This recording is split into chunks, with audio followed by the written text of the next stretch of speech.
You're just going to commit to getting started and doing steps in the right direction. You don't need to see the whole staircase to take the first step. So you need to allow yourself to be bad at something, allow yourself to fail, and you want to fail fast.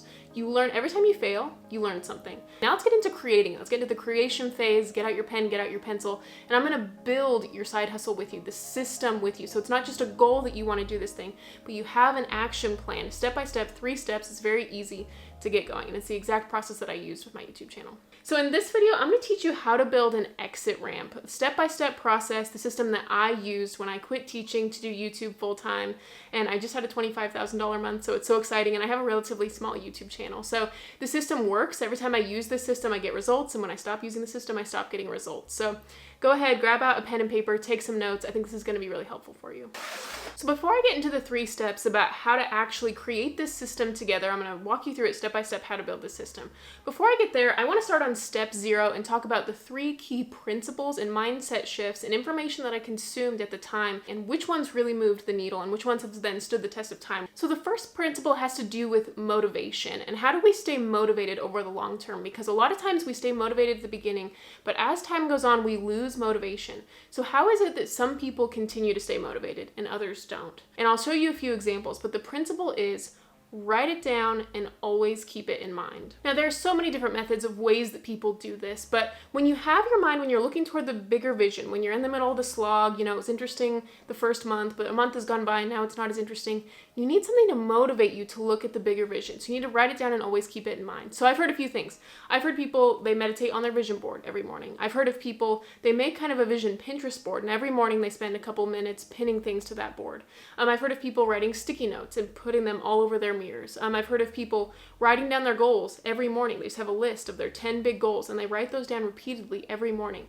So there's lots of different strategies, but whatever strategy works for you, this has been key. Now, the second principle has to do with the overwhelm that people feel. And this principle is that the hardest part to getting things done is getting started and overcoming the resistance and that first initial hump to getting started. So the hardest part of getting things done is overcoming the resistance to getting started. Out of all the books that I've ever read, I think The War of Art is probably the one that I recommended the most. And it's all becoming break through your blocks and win inner creative battles. And the whole point of this book is teaching you to overcome the resistance. And the resistance isn't a one-time thing of, okay, it's a new year, I'm going to start this new thing, I'll overcome the resistance this one time.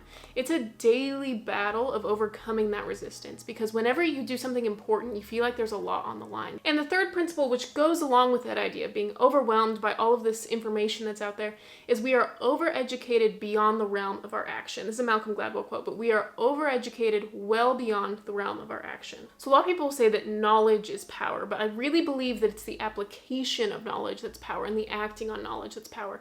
A lot of times, you know, there's all this resistance at the beginning. So a lot of times people will engage in these procrastination techniques. Okay, I'll plan it just the best way, or I'll learn all this information. When I was starting my YouTube channel, I consumed a lot of information about editing and the best mics and the best camera and all this information that I consumed. But I didn't apply any of that information. And the information that really stuck with me is the information that I applied. And so a lot of times people want to get things just right. They're like, okay, before I get started, I'm going to get things just right and I'm going to get things all situated. You can never get all your ducks in a row organized perfectly because you're a beginner. Once you're a ways down the road, then you'll be able to consume this information a little bit better. But much of this information is just minutia. You know the simple things, the simple steps, like if you wanted to lose weight, for example, the simple steps are, you know, eat healthier and be active in your body. That's the basics. Now, people spend a lot of time debating the minutia of it, you know, what's the diet to do, what's all this to do, and a lot of it just becomes, you know, all this noise. But you got to cut through the noise, and a lot of it is the simple information that really moves the needle. And you have all that simple information already at your fingertips.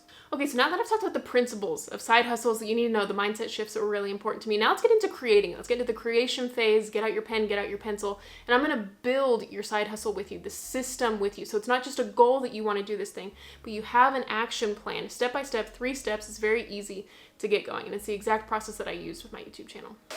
So step 1 is creating a vision for what you want to do. Now, there are some people who they know exactly what they want to do, and there's some people that they actually don't really know. They have kind of this nudging that they want to go in a different direction, maybe this whisper type thing that doesn't really go away no matter how many times you shove it aside, but you still maybe don't know exactly what that thing is. So I don't want to spend too much time on this step because it really can just become, you dig down the rabbit hole. And I did a lot of research. I took courses actually about niches at the time before I started my YouTube channel.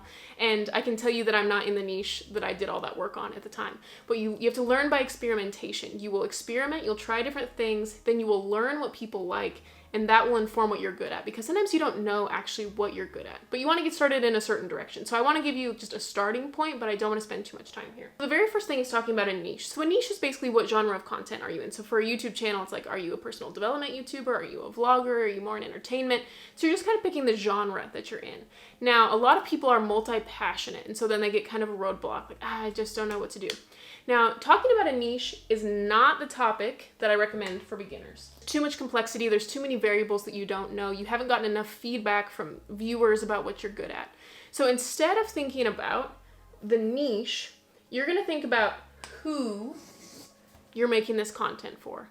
And in 9 times out of 10 cases, you're making this content for your past self. We make the best content, we make the best things for a demographic that we're a part of. I mean, imagine making something for a demographic you're not a part of. Like, imagine me making hunting equipment, okay? I don't hunt, I don't know anything about that. That's not something I'm interested in at all. So you have to make something for your past self. So that's what you're gonna look at. You're gonna look at what's a problem that your past self had, and what is the solution that your current self has now figured out, and then what is the vehicle connecting those two things. So you're basically taking people on a journey from a problem that you used to have through a process, this vehicle that you have now learned, to this solution of your current self. And I think the problems that we notice reveal a lot about us. You know, there's some people that are really interested in tech, so anytime they walk into a room, they notice when the tech is not quite right, whereas that's not something that I notice at all. I mean, you can probably tell by video quality. It's not something I notice at all.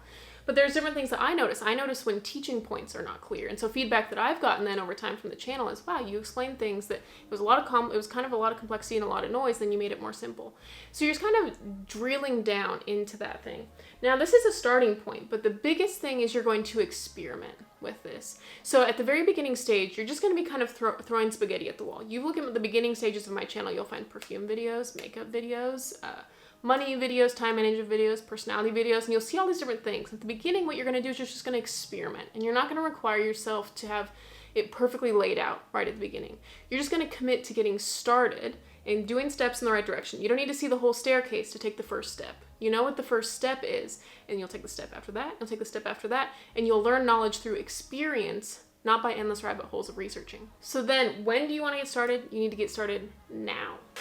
So step 2 is we're going to outline the basics of what your product is. Not this whole complex thing, getting into niche and getting into research and all this type of stuff. We're getting out of the research phase, we're getting to the action phase. Because remember, we're overeducated beyond the realm of our action. So the emphasis here is on taking action and having experimentation and then adapting along the way based on feedback. Not based on research, based on feedback. So we're going to outline your minimum viable product. So me coming out with the planner this year was my 3rd iteration. The first year, it was not 198 pages. The first year, I think it was like 60-some pages. So I just started with the minimum viable product, and then you increase and increase in complexity as time goes on. You just keep trying out things until it works. Now it's a marathon, not a sprint. So this experimentation, it takes kind of a while. It takes the perseverance and putting in the action steps so that you can get the necessary feedback. You're going to get feedback from people, hey, this didn't work, hey, this does work. And you have to try to see it as unemotionally as you can. What you're going to do is you're going to look at all of the repeated actions. For any goal, for any side hustle, there gets to be a point where it starts repeating.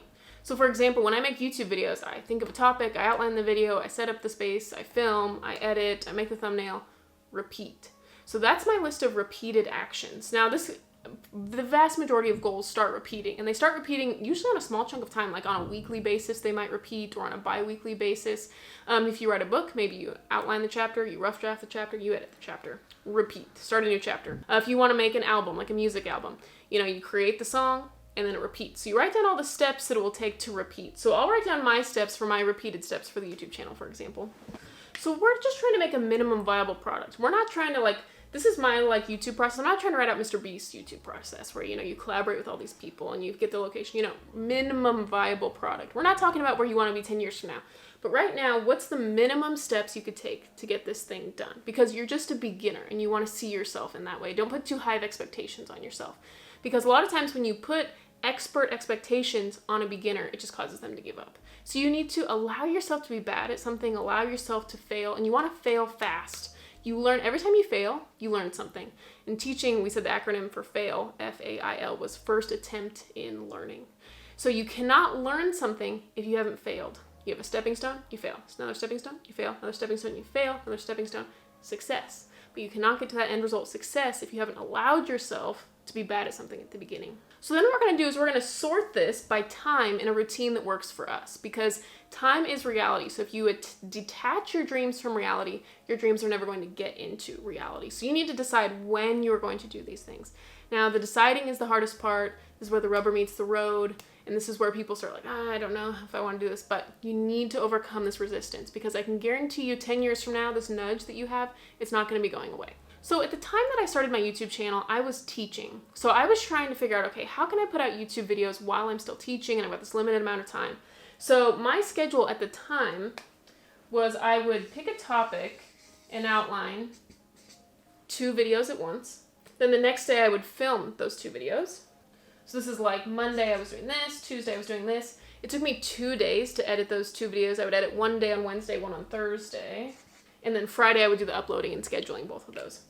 Now I felt that realistically I only had 1 hour per day to allot to this. Now, is that the dream for YouTube? No. Is it a dream to edit an entire video in 1 hour? No. Is it a dream to film 2 videos in an hour? No, that's not the ideal. But we're talking about a minimum viable product. And in order to get started, you have to make sacrifices. And you cannot get to the end if you don't make sacrifices in the beginning. So I would just create a repeated routine. So I just know every Monday I need to do this. Every Tuesday I need to do this. And so it creates some of that resistance. Some of the resistance is if you sit down at your desk and you have to decide right then what you're going to do, you're going to be impacted by emotions and I don't feel like it right now and all this stuff. So you need to do the deciding before you do the sitting down to work on the thing. It's so much easier if you already know what's required of you. And I've talked about in my daily planning video, which I will link below, but all about I do step 1 the night before. So if I needed to film on Tuesday, then at some point during Monday, I would set up to film. Maybe Monday evening I would set up to film, so that when I show up on Tuesday, it's all ready to go. That overcomes the resistance to getting started. If I need to edit on Wednesday, then at some point on Tuesday, I take the SD card out of the camera, I put it in the laptop, I upload it to Final Cut Pro, so that it's already there and ready to go. I just need to sit down and get started on the thing. I might even edit, a couple minutes of it. Just get started, because that's the hardest part. And then once you're in the middle of a project, then your brain kind of wants to complete that thing. Our brains really like completion. It's the starting that's hard. But if you can just get a little bit into it, then your brain will want to complete it and it makes it a lot easier. So you sort it by time, and then you need to add it to your calendar. That's a huge thing. That's my whole thing is I have this whole commitment to my planner, and I make sure I show up every day and I do what it says. If I was going to implement any one habit, it's just that you show up to your planner daily and you commit to doing what it says. If you really want to do something, you write it down, it's a priority, and do it. And if you don't want to do something, don't write it down. Okay, so now getting into step 3, outlining your sacred time slot. So this is going to be still in the practical steps, and then I'm going to talk about a couple more principles, motivational principles, because at the beginning and at the end that we start having motivation issues. So I want to make sure I bookend it with this motivation. So if we just created, you have this weekly schedule. For some people it might be a bi-weekly schedule or a monthly schedule. You just, at what point will it start repeating? So if you have this weekly schedule, you need to figure out what time of day are you going to do this. It needs to be your sacred time slot. So to me, I found after experimentation, you should experiment with what this would be. Maybe for 1 week, try 1 time a day, then a different week, try another time a day, and the 3rd week, try a 3rd time a day, and see what worked the best for you. Now, what's worked the best for me and what's worked the best for, I think, everyone that I've coached after experimentation. A lot of people think that evening is going to be their time. A lot of people think that in the beginning. It does not turn out to be the time. It turns out to be the morning. Because what's going to happen is throughout the day, people are going to place demands on you. The day's not going to go necessarily how you thought it would. I would go to teaching and the kids are, being crazy, and classroom management is this whole mess. So when I got home, the last thing I felt like was working on this side hustle. And it felt like I was then giving it the leftovers. It felt like the priority of my day, the priority of my energy went to teaching, and the leftovers of my day went to the side hustle. But I had to reverse that. And for me, I knew that my priority was the side hustle and not teaching. For me, YouTube was the priority. Now, I am not a morning person. Garrett can attest to this. I'm just a huge night owl. It's so easy. I'll just stay up till midnight, 1 a.m. If it was up to me, that's how I like to do things. I wake up in the morning and I am a zombie. So this is not coming from a morning person. This is coming from someone who is truly a night owl and someone who feels like they do their more creative work at night. And after experimentation, that didn't turn out to be the case. But you're going to pick your sacred time slot. I recommend people pick an hour per day. Maybe you can't do an hour per day. Maybe you can only do half an hour per day. But to see meaningful progress, I think 1 hour per day is good. So when I was teaching, I had to be at work at 7:15. So if I wanted to give the priority of my day to YouTube, that means I had to be, and I, after experimentation, found that I didn't work well at my house, especially because I'm not a morning person. So what I would do is I would wake up at 5:45 and I would just be a zombie. I would just down a protein shake. Garrett would come with me. We were like kind of accountability partners. He was working on his own thing. We'd get in the car. We'd drive to the coffee shop. The coffee shop opened right at 6. So sometimes we'd be kind of sitting in the car for a couple minutes because we'd get there before the coffee shop opened. We'd go and we'd get right to work. So from 6 to 7, I was working on whatever I had assigned for myself that day, whether it was editing or if it was outlining. The only exception was filming because I needed to do that at home. But all the other days of the week, I was showing up to the coffee shop and I was working on this thing. And I was writing down my goals every morning, every single morning. Because remember, you want to write it down and always keep it in mind. So every single morning, the first thing I did was I was writing down my top 10 goals, remembering why did I do this. And I found that, after that first half hour, I was awake. I was ready to go. I mean, it was a zombie, and I just told myself that was okay. I can just be a zombie for the first half hour. All I have to do is just get in the car, be a zombie, get on autopilot. By the time that it was 6:15, I was a little bit more awake. And so then I would work on it until 7, and then Garrett would go and drop me off teaching. It actually made me a better teacher because then I was a lot more prepared and I was a lot more awake and a lot more grounded when I went to teaching. And then I would get home at 3 o'clock after teaching, and my whole day is there and everything's already done. All the priorities are there. I felt that it allowed me to have a social life and fun still. I didn't feel like I was basically sacrificing a little bit of sleep, but I just would go to bed a little bit earlier. So outline your sacred time slot. When's going to work for you? When daily do you commit to showing up to this thing? And that was absolutely hard for a time. And it required a little bit of faith. It required a little bit of delusion that this was going to pan out to be something. Because that's the thing, you don't know. But I had to just keep telling myself, quantity begets quality. It's not the talented people. It's the people who persevere and put in the work. One very rare trait of humans is to be consistent and to persevere. And so if you just commit to doing those things, which you have complete control over, it's not your life experiences that dictate your perseverance, you're already ahead of so many more people if you just commit to persevering. So something that happens is there's this common graph that's attributed to the Dunning-Kruger effect. It's not quite the Dunning-Kruger effect, but I'll just call it that because that's what a lot of people call it. And it's this idea of like your motivation and your skill kind of wane over time. So at the beginning, you're really excited about a thing. You're like, yes, this is getting excited. I'm doing good. I'm going to start this goal. This is the new year. Then rubber meets the road and you actually see all these constraints, all the work it takes to put in. At first, you're like, yeah, YouTube videos must be easy. You just kind of sit down and you film. And then over time, you start learning, oh, yeah, maybe you can make one good YouTube video, but to make hundreds of good YouTube videos, to consistently make them, to consistently put in the work, to consistently persevere, oh, yeah, it's a lot more than just talking on camera. Okay, you got the editing, and you got the marketing, and then there's emails, and there's all this stuff. And you realize that a lot of times with any skill, there's a lot more than what we initially knew about it. But it's okay. You just put in the steps. And then after you get out of this valley of despair, you can work your way up to a true confidence. Not the fake confidence we had at the beginning. A lot of times when you first start, okay, yes, the new year, here we go. That's a fake confidence. But you want to get through the stages of persevering to get to the real confidence. And the final thing, this is something that I've talked about several times on the channel, but you have these two roads. One road is you decide that you will do it. You will start the side hustle, this thing that keeps nudging on you. You decide you're going to do it. This is the road where you decide, I'm not going to do it. It's too much work. I started and I quit. Okay, I'm not going to do it. So if we look right now, those two roads are the exact same. You are who you are. You go a year out. Okay, those paths aren't that different. You go 10 years out, you're starting to be in a very different place. You go 20 years out, you're in wildly different places. You go 30 years out, you're in a wildly different place. And I don't just mean circumstantially, but I also mean emotionally. When I've done this exercise, when I think about what's the best case scenario and the worst case scenario of doing it, what's the best case scenario and worst case scenario of not doing it, a lot of times the emotional baggage and the depression that comes from not doing it, I just think, wow, that's so much regret, that's so much jadedness. And you know deep down in your heart when there's something that you've wanted to do, that you're excited about doing, you know that thing's not going to go away. And when you do it, you actually work harder than it's something that you don't want to do. You can become so much better at things that you like doing than things that you don't like doing because you put more effort into it willingly. You'll just put in more hours, and that's basically the only difference. A lot of times, a lot of the greats started these things as children, so it looks like they're a natural talent, but really they just had a lot more hours than the rest of us did because maybe their parents encouraged them to do something. So it's just the thing that I told myself over and over again was put in the 10,000 hours. Quantity begets quality. I'm not even to the 10,000 hours yet. I have really put in the work on the YouTube channel, but I'm still not to 10,000 hours. It would take 5 years of a 40-hour per week job to get to 10,000 hours. And so I think I'm at like 4 years, and it's been part-time most of the time I've been doing this. So, have grace with yourself.